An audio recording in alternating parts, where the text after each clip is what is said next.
जय श्री राम। आज के वीडियो में जानेंगे कि रामायण के एक अहम किरदार जिसका नाम मंथरा था वो कौन थी। वह महारानी कैकेयी की दासी कैसे बनी, क्या वह जन्म से ही कुंवर थी और राम को वनवास भेजने के लिए षड्यंत्र क्यों रची। इन सब का एक एक करके पड़ताल करेंगे और आपको जानकारी देने का प्रयास करेंगे।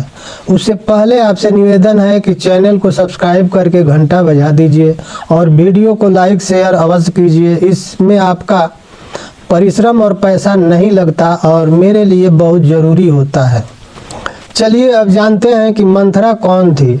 मंथरा के बचपन का नाम रेखा था। मंथरा जन्म से ही राज परिवार की एक प्रिय खूबसूरत बच्ची थी। वह बचपन में काफ़ी बुद्धिमान थी और कैकेयी की बचपन की सहेली थी, क्योंकि वह कैकेयी के चाचा की बेटी थी, यानी चचेरी बहन थी। दोनों एक ही घर में जन्म लिए थे। दोनों राज परिवार की कन्याएं थी और मंथरा काफ़ी खूबसूरत थी, कैकेयी से भी खूबसूरत और बुद्धिमान थी। उसके नेत्र बड़े बड़े थे और वह बुद्धिशाली होने के कारण अपने रूप और बुद्धि पर हमेशा अहंकार करती थी। लेकिन आप तो जानते हैं कि भगवान किसी के अहंकार को रहने नहीं देते हैं। इसलिए उसे एक बचपना में बीमारी हो गई, जिस कारण उसके शरीर से बहुत ज़्यादा पसीना निकलता था, यानी उसे बहुत गर्मी लगती थी। इसी कारण उसे बहुत प्यास लगती थी। इस बीमारी से वह परेशान रहने लगी और इससे छुटकारा पाना चाहती थी। किसी हाल में वह चाहती थी कि ये बीमारी हमारे शरीर से अलग हो जाए। उस ज़माने में अंग्रेजी दवा नहीं होती थी, इसलिए दादी माँ के नुस्खे से ही बीमारियों को ठीक किया जाता था। किसी के बताने पर वह एक दिन प्यास लगने पर इलायची, मिश्री और चंदन का बना हुआ शरबत पी ली। शरबत पीते ही उसके शरीर के अंग काम करने बंद कर दिए और मरणासन हो गई। वैद्य को बुलाकर काफ़ी उपचार कराया गया। उपचार के बाद जान तो बच गई, लेकिन उसके रीढ़ की हड्डी हमेशा के लिए टेढ़ी हो गई और इस प्रकार वह कुंवर रूप से प्रख्यात हो गई।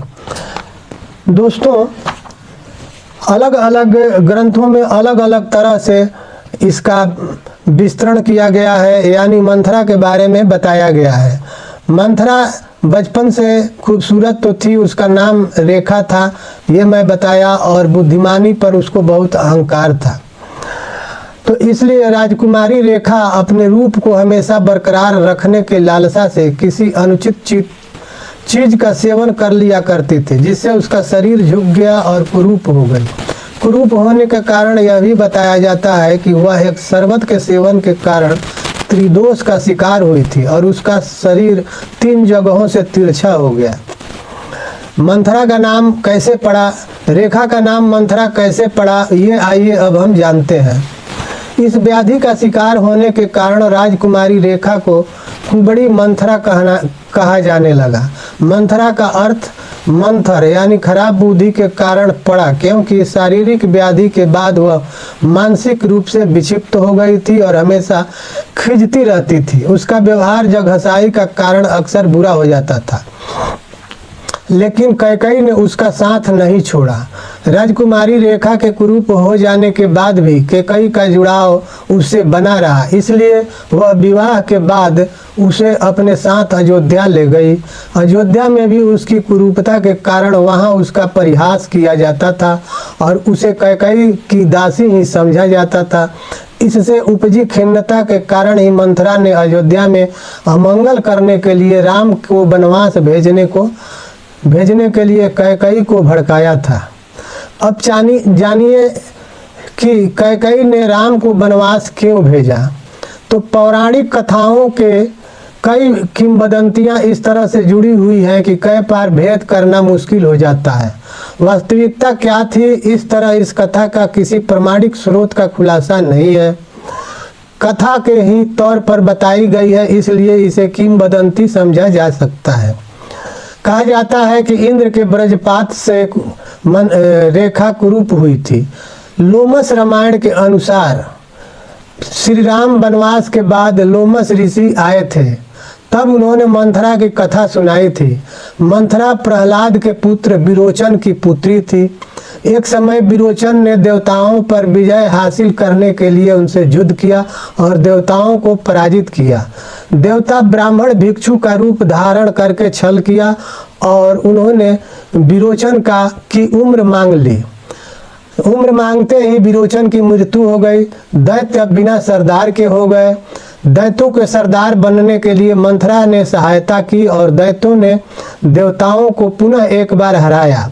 तब देवता भगवान विष्णु की शरण में गए और फिर विष्णु ने आज्ञा दिया इंद्र को कि वज्र से आप मंथरा को वज्र से प्रहार करो। वज्र के प्रहार होते ही मंथरा चिल्लाती हुई पृथ्वी पर गिरी तो कुबड़ हो गई।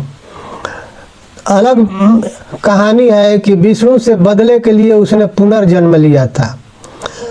लोमस ऋषि बताते हैं कि मंथरा अपनी पीड़ा से विष्णु को कोसती रही, लेकिन उसके सहायता के लिए कोई उपस्थित नहीं हुआ।